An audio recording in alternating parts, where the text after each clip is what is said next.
L'inclusion, je vais vous la résumer avec l'égalité 1 plus 1 est égal 3. Et ce 1 plus 1 égale 3, qu'est-ce qu'il signifie? Il signifie un mode de vivre ensemble qui est fondé sur les rencontres où, par des ajustements mutuels, il y a une plus-value qui en résulte et qui profite à l'ensemble de la société. Donc je la conçois vraiment sur un mode collectif.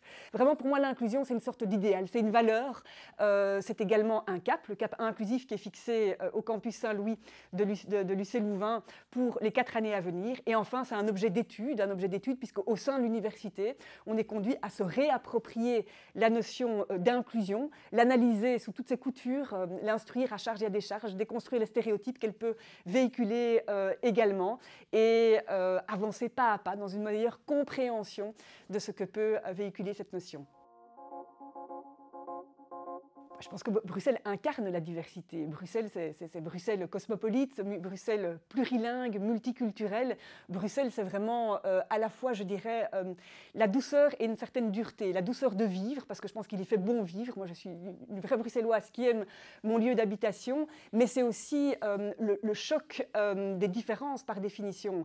C'est une ville de contraste et de compromis institutionnels, une ville de contraste parce qu'on peut aussi bien y trouver les institutions européennes, la dimension internationale, que aussi bien être en contact avec les questions de migration, les questions de drogue, qui est visible même quand on sort de l'université. Et donc c'est vraiment tous les enjeux à concilier, les contrastes à chercher à réconcilier. À Bruxelles, c'est aussi celle qu'on rencontre au sein de notre campus Saint-Louis-Bruxelles, avec 90 nationalités qui sont représentées, avec 30% d'étudiants et étudiantes qui sont en situation de précarité, et avec un bouillon de culture qu'on doit chercher à valoriser et à accueillir pleinement au sein de l'université.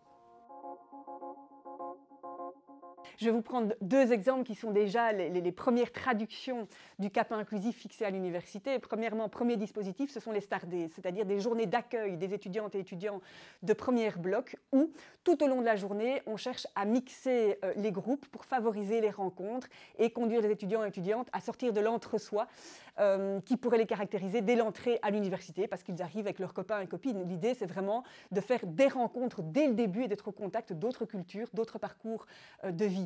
Autre exemple également, d'un point de vue scientifique, cette fois, c'est l'inclusion qui est reprise comme objet d'étude et l'organisation, les 9 et 10 octobre prochains, des rencontres bruxelloises autour précisément des notions d'inclusion, de diversité et de Bruxelles. Là, vous aurez différentes thématiques qui seront abordées, l'inclusion et le handicap, l'inclusion et les convictions, l'inclusion et l'urbanisme, au cours desquels on pourra vraiment tester depuis le terrain avec les acteurs politiques, avec les acteurs culturel, associatif, ce que signifie aujourd'hui, en 2025, l'inclusion en pratique, mais également d'un point de vue conceptuel. Et ce colloque, précisément, venez, c'est l'occasion ou jamais de se rencontrer, de créer du lien, que ce soit entre campus au sein de l'UC Louvain ou avec des partenaires extérieurs, universitaires, associatifs, culturels, pour que ce jour-là, 1 plus 1 fasse vraiment 3.